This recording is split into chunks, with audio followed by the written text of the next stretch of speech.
I'm Debba Dutta, the Chancellor of Rutgers University, New Brunswick, which is the flagship of Rutgers, the AAU Big Ten campus. So welcome, everyone. As you know, we have a very proud tradition and even a brighter future. We are the 8th oldest university in America, and today we are ranked amongst the top 20 public research universities in the country. When President Obama came to Rutgers to deliver the commencement address about 2 years ago, he said, "America converges here," and indeed it does. Our students represent the very best and the very brightest from every demographic slice of the country. Our researchers and faculty are making new discoveries every day, day in and day out, for the benefit of people of New Jersey and the country and the world. Our students are learning about arts and the humanities, about science and technology, about themselves and their place in the world. Governor Murphy's decision to come to Rutgers, New Brunswick, to deliver his address for the 100th day is an honor for the university. Thank you, Governor. And it is a recognition that the future of New Jersey, the future that he wants to build, where innovation economy is the driver, people of all race, colors, and creed work side by side in good jobs, making their lives better and making New Jersey a great place to live, work, and raise a family, all flows through Rutgers University, New Brunswick. We are so proud. But let me tell you this, the governor did not come here because of me. I admit that.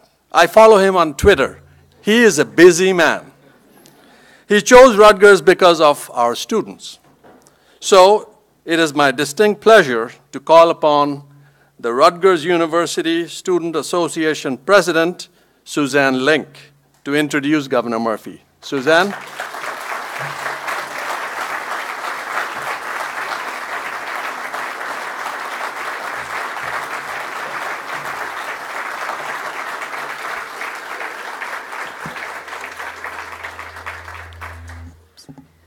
Good morning, everyone.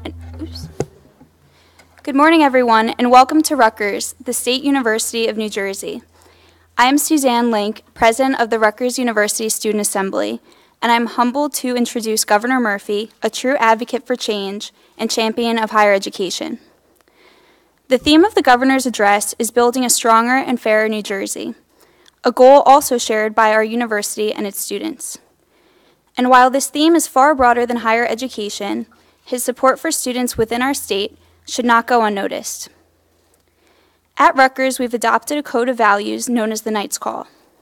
The powerful ideals of authenticity, inclusivity, responsibility, engagement, and resilience combine to create our Rutgers DNA. With these guiding principles in mind, every day we seek to make meaningful contributions on and off campus by bringing innovation, enthusiasm, and justice to our community. And in this moment, I want you to know that we wouldn't be here doing what we're doing if it wasn't for the support of Governor Murphy and leaders in our New Jersey State Legislature. At Rutgers, as we perform public service, produce world-class research, and learn through our various academic programs, we as a community simultaneously strive to increase access to opportunity for all who wish to continue their higher education. In New Jersey, we are very fortunate to have a governor who values higher education and understands that for many students, pursuing a degree comes with many sacrifices. Growing up in a working-class family, Governor Murphy took out loans to attend college, recognizing that higher education is a crucial prerequisite for many opportunities. As evidenced by the increased investment in TAG and EOF funding in Governor Murphy's budget, he is committed to ensuring New Jersey students access to quality higher education. And once again, we thank our governor for taking that step. As we work to build a stronger New Jersey, we have quite a journey ahead of us. Governor Murphy, we are proud to see our Rutgers values reflected in your leadership, and we are committed to improving our state alongside you. Everyone, please join me in welcoming Governor Phil Murphy. Great job. Great job.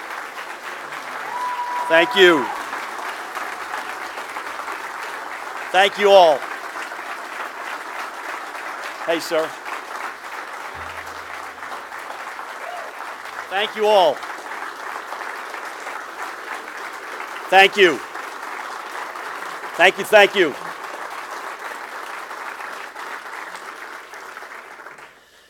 Suzanne, you should be up here giving this speech. Paramus' own, let's hear it for Student Body President Suzanne Link.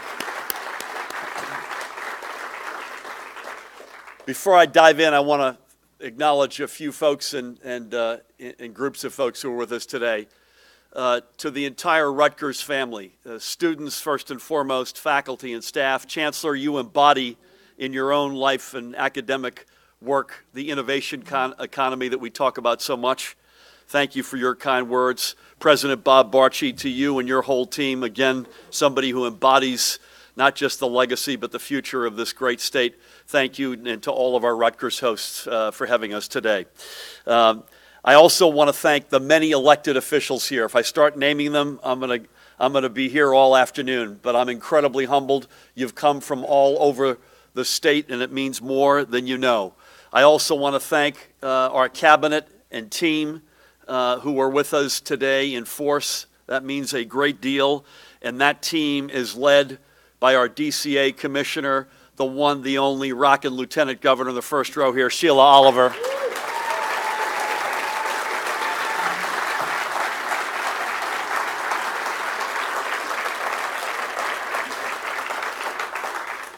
So all the elected officials here and folks who make this state go, to the members of clergy, we appreciate enormously your prayers and blessings. We need them. To our brothers and sisters in labor, labor's in the house, let's hear it for them.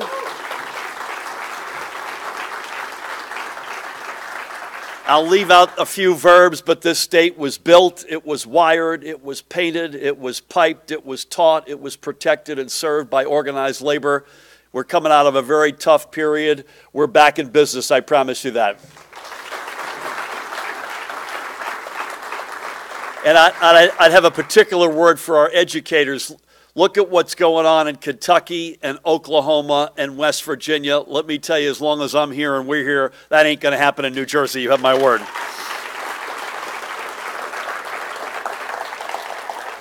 To our veterans, God bless you all, and thank you for your service to our country.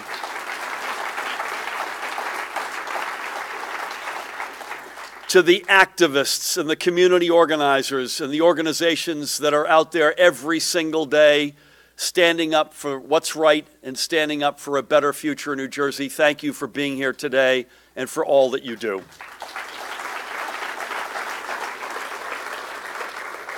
I also want to give a shout out to my friends in the press. Bless you, folks. And to the residents who are here or may not be here, the 9 million folks for whom we serve and go to work every single day.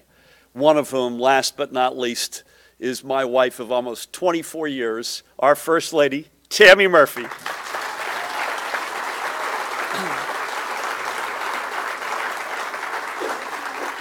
So with that, good morning and thank you all so much for being here.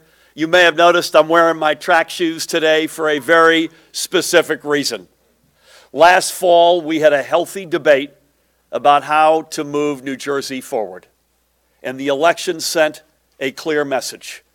Be bold, not timid. People across New Jersey demanded change, a change in direction, a change in attitude, and a change in priorities. We listened, and more importantly, we are acting. So let's be clear. The future does not wait, and problems don't fix themselves. Today, we are 100 days closer to a stronger, fairer New Jersey. The Garden State today is on the move. The changes we have made are already having an impact on people's lives. We're fixing problems, from revamping a broken mass transit system to beginning the task of fully funding our public schools, both to create opportunity and to control property taxes, to protecting our environment and our economy, to finally getting our finances in order and putting New Jersey on a path to honestly meeting our obligations. But more than that, we're creating a whole new vision for this state, a New Jersey that is both stronger and fairer, a New Jersey where opportunity is abundant and available for all those willing to do the work.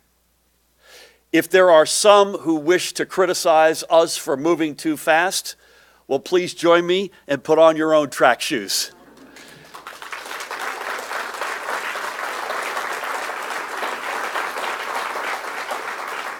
We have so much to do that we need to move even faster, and I invite you to join me to be part of that solution. Today in New Jersey, something big, something exciting is happening. What we have done in the past 100 days has set the table for what we can do over the course of the next, you ready? 1,365 days. So it's very fitting that we find ourselves here. First, this wonderful city, New Brunswick, Mayor Jim Cahill and his whole team, is growing into the home for innovation. This city represents the promise that we can find in every one of our cities across the state and which we aim to help realize. And second, Rutgers University is where so many of the next generation of New Jerseyans are learning and leading.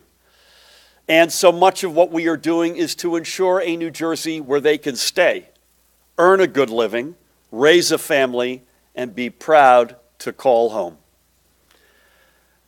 To understand our new journey, we have to remember where it was we all started. On January 16, we inherited a state that was not just pointed in the wrong direction, but was falling behind. Incomes were declining. Job growth was near the bottom of the country. The economy was cooked to work only for those at the very top. Schools were underfunded. Mass transit was a mess.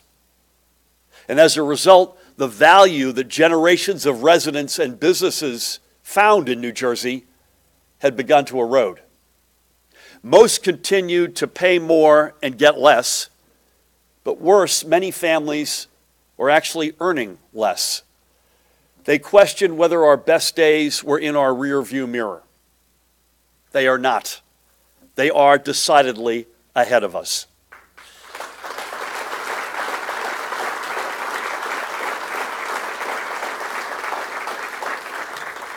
100 days ago, we began a journey to reverse this decline and to look confidently once again at the road laid out before us, not longingly at some distant past.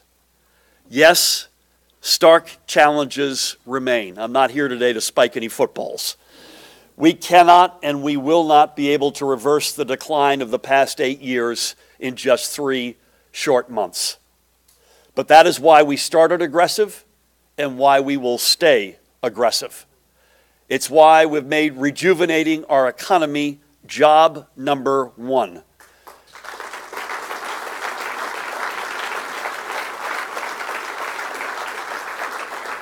Both to create jobs and to lift wages for working men and women in this state. From standing firm for a higher livable minimum wage,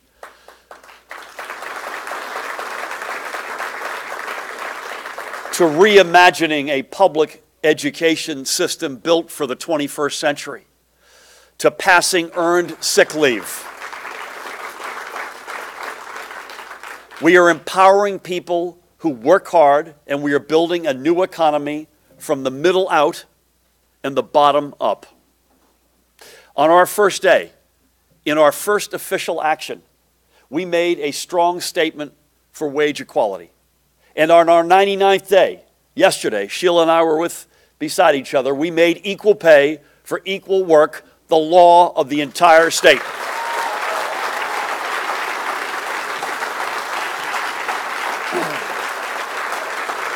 Yeah.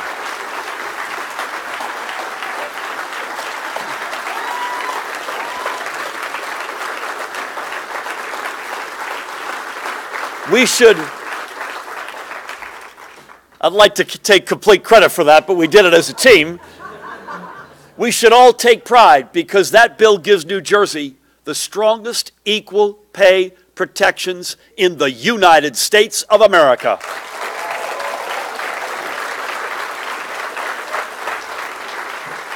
And boy, I am happy to say that we are finally starting to lead the nation in the right things.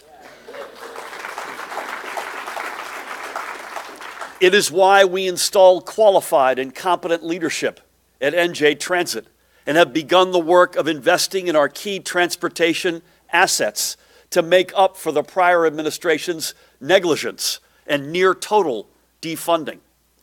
In this state, of all states, we need a reliable, safe, and modern mass transit system to keep our commuters and our economy moving.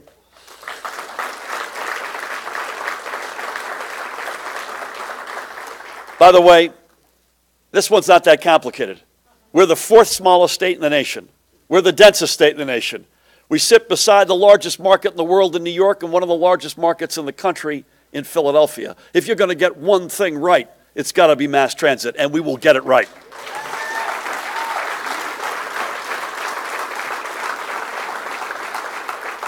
Further, it is why we have embraced the greatness of our diversity, beginning with our Lieutenant Governor, Sheila Oliver. One more time, Sheila. And by naming a cabinet and leadership team that looks like our state and which draws upon rich differences in life experiences. We have made history with the most women appointed to the cabinet in our state's history.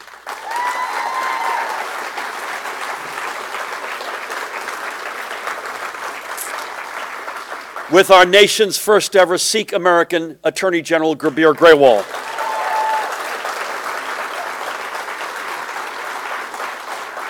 And New Jersey's first ever Muslim American Commissioner, Dr. Sharif El-Nahal.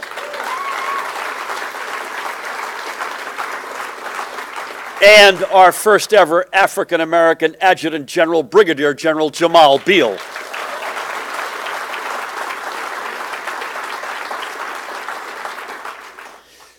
We are not just making up for past inaction and past vetoes, although we are. We are now setting the bar for other states. Last week, by example, I signed into law automatic voter registration.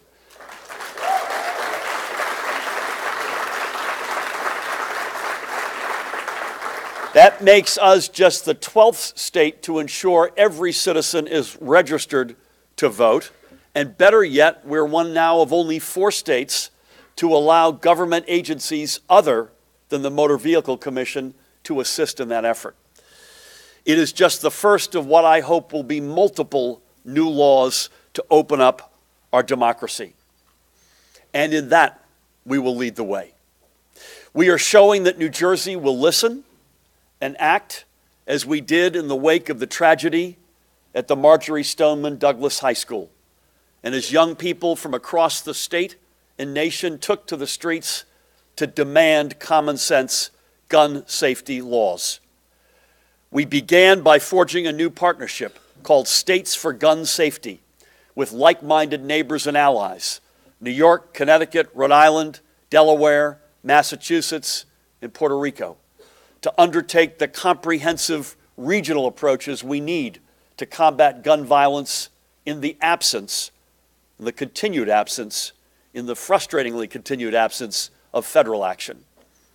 Working with the legislature, we are seeing a sweeping package of common sense gun safety measures moving toward my desk, from closing loopholes in our background check system to lowering magazine capacities and outlawing cop killer bullets to red flag legislation that will keep guns out of the hands of those who pose a threat to themselves or others.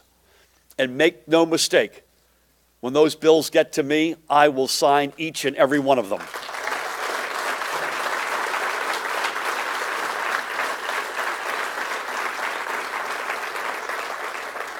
Through executive action, we are opening up the flow of information so communities can see the impact of gun violence in their own backyards.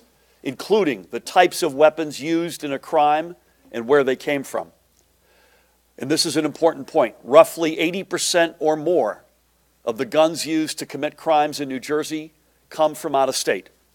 And if we have to name and shame those states whose lax laws are hurting our communities, we will. And we announced, additionally, our state pension funds divestment of holdings in companies that produce either automatic or semi-automatic guns for civilian use.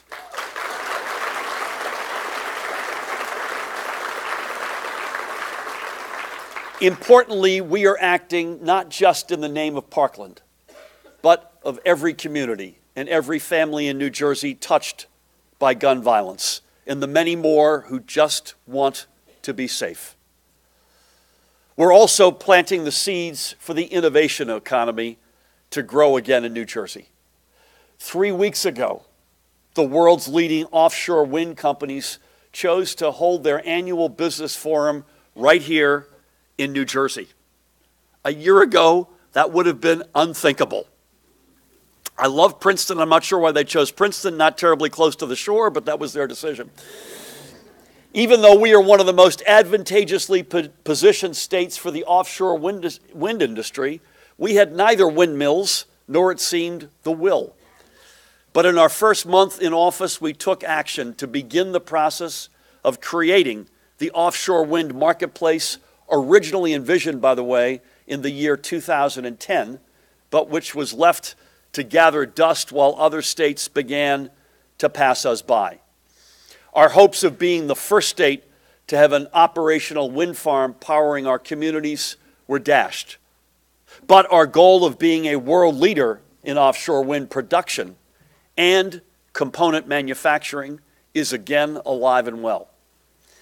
In fact, one of the world's leading offshore wind energy companies, Ørsted, has announced their intention to open an office in Atlantic City, beginning,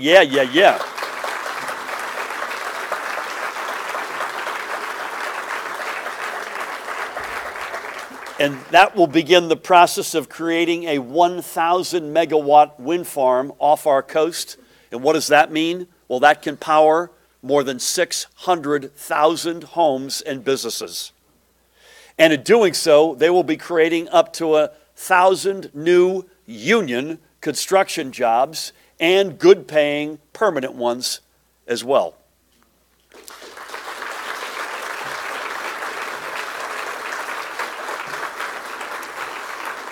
We took these actions and welcomed these businesses not just because of the jobs and the economic opportunities they could create today, although that certainly is important, as vital to our growth as they are, but because of what they say about how we want to grow. For too long, Trenton failed to act decisively in the efforts to combat global climate change. We were being sold a false premise that you can have responsible environmental and energy policies, or you can have jobs, but not both. Well, that's a false choice, and already our efforts are taking off. Executives are once again optimistic about our economic future. As we are with so many things, we are turning around the New Jersey narrative. Today, New Jersey, and Newark in specific, is a finalist for Amazon's HQ2, which would be a wholly transformative project for our entire state. And I can guarantee you, nobody, exactly no one, is laughing at their prospects.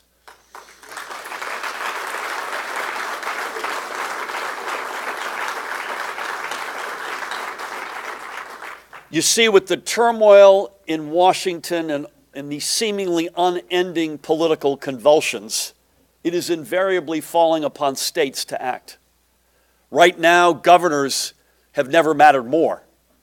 And on the issues where Washington fails to work for the betterment of our people and our communities, this administration and New Jersey is showing leadership. So when President Trump and congressional Republicans are working at odds with our future and our values, whether it be on funding the Gateway Tunnel or hurting our dreamers or passing a tax plan that victimizes our middle class, we are fighting back. We are standing for the health and reproductive rights for every New Jersey woman, restoring funding for Planned Parenthood, and expanding,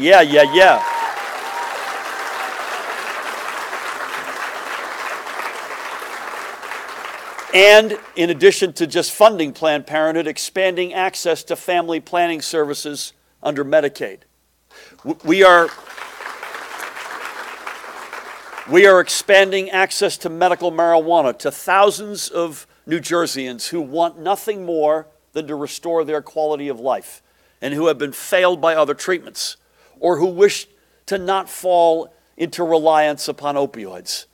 And we are working toward legalization to end mass incarceration, predominantly of young people of color, that costs us as a society.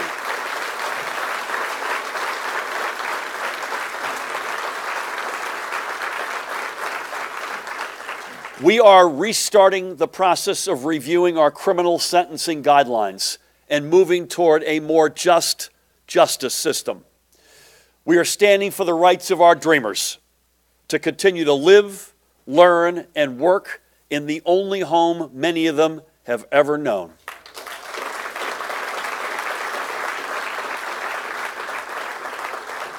And we are focused on combating climate change. We start by doing everything we can to block drilling off the Jersey Shore. Not now, not ever.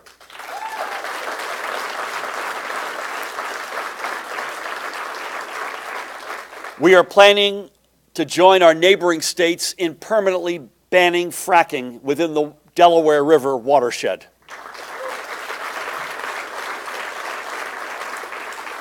It's why we are rejoining the Regional Greenhouse Gas Initiative and why we joined the U.S. Climate Alliance, committed to upholding the goals of the Paris Agreement. Together, our actions have changed New Jersey's attitude, and we are turning our home state from a place of political stagnation to one of economic opportunity.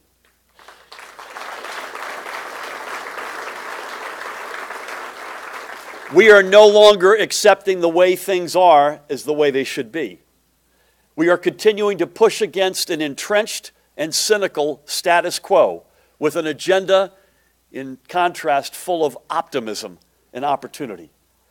It is why we proposed a budget that doesn't just reflect dollars and cents, but more importantly, the values and common sense of our residents.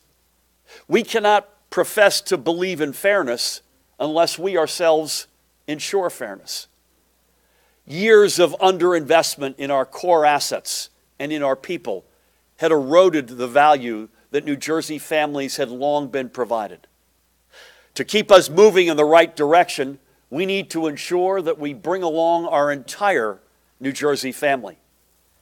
It is why we are fighting for true tax fairness, so that the middle class and working families, our college students and seniors, and our small businesses are no longer left shouldering the majority of the burden. We have been told for far too long that if we just protect the very wealthy and the biggest corporations, somehow, some way, things would work out for the average family. But we all know that trickle-down economics flat doesn't work.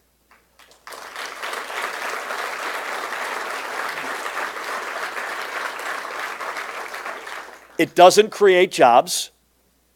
It doesn't lift wages. It does nothing but create more comfort for those at the top and at the expense of our shared future.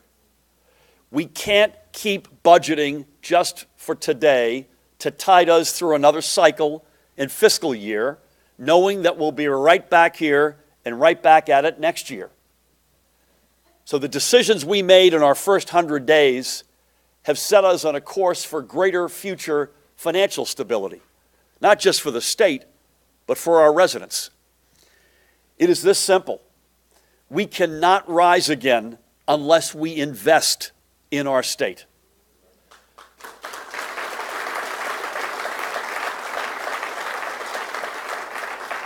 For our taxpayers, it means making good on the promise of top-tier public schools, world-class colleges and universities, modern infrastructure, and working mass transit, and fiscally responsible government. All of those assets crucial to economic opportunity and an ever-improving quality of life. This is what attracted families and businesses to New Jersey in the first place. And restoring this promise is how we will again. Over the past 100 days, we have heard countless voices no longer willing to see their schools underfunded or willing to endure commutes made more expensive and more unreliable. New Jerseyans want to get value again from their investment in our state. They want us to be stronger and fairer. We know the people of New Jersey are with us. We know that they support ensuring that millionaires pay their fair share.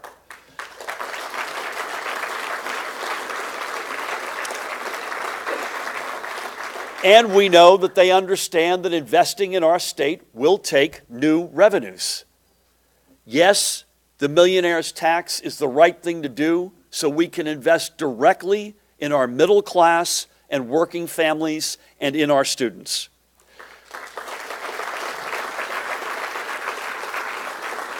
Likewise, yes, closing loopholes that help only the biggest corporations and the billionaire hedge fund managers is the right thing to do to ensure tax fairness for our small businesses. And yes, undoing the costly gimmicks of the past and resetting the sales tax at 7% is the right thing to do.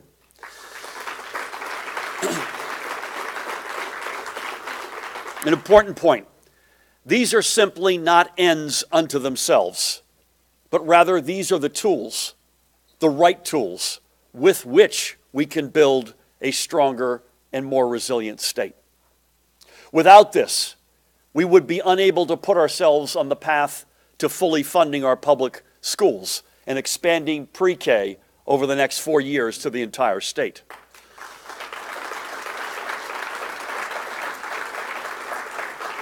Without this, we would not be putting a higher education within reach of more people, with, as Suzanne said, with new tuition aid grants and the ability of all residents to attend community college tuition free.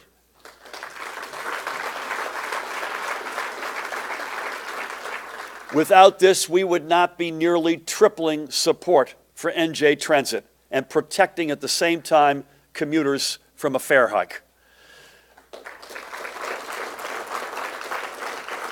Without this investment, we would not be able to invest in the workforce development programs we need for a stronger, more competitive future. Without this investment, those who simply aspire to the middle class, as I did growing up in a working poor family, would see their dreams continue to flame out. Without this investment, our middle class would continue to pay more and see less. In the overall arc of our administration, and certainly of history, 100 days is just a starting point. But we have been aggressive in restoring New Jersey's stature and in turning around our direction. But most of all, we have embraced the optimism of the moment. A new administration signals a new beginning, and we are embracing this opportunity. We embraced it in our first week when Tammy and I were marching alongside tens of thousands of New Jerseyans at the second annual Women's March. And we embraced it again, yeah.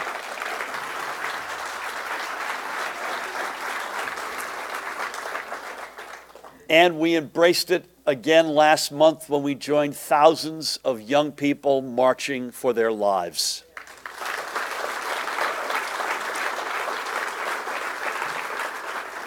In 100 days, we have signaled that the days of put-downs and an incessant focus on perceived slights and shortcomings are over.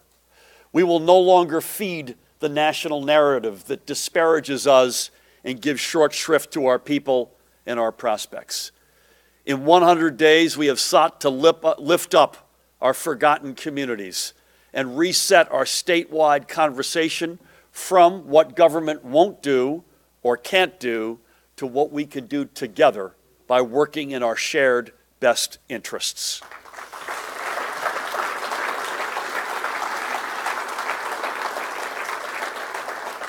We cannot change everything in 100 days, but we have certainly changed our prospects. The people of New Jersey did not elect us to simply muddle through another 4 years lurching from crisis to crisis. They have asked us to be bold, to be visionary, to think big, and to act big. They want us to charge ahead. We have, we are, and we will continue to do so. This is our moment. This is our chance to forever change the course of our state for the better. And I certainly can't tackle these challenges all by myself. I need you with me. I need your ideas. I need you helping us carry out our message of optimism and opportunity. I need you to talk to your friends and your neighbors. We do not succeed unless we all succeed. Historians may argue about the importance of the first 100 days of any new administration. But while they argue, we will continue working. We will only judge ourselves by our own progress. In 100 days, we have laid a new foundation for governing, a firmer footing that is restoring the value of New Jersey while at the same time protecting our New Jersey values. We are dedicated to a simple, obvious, but important truth. Economic progress cannot be made without social progress, and social progress cannot be achieved without economic progress.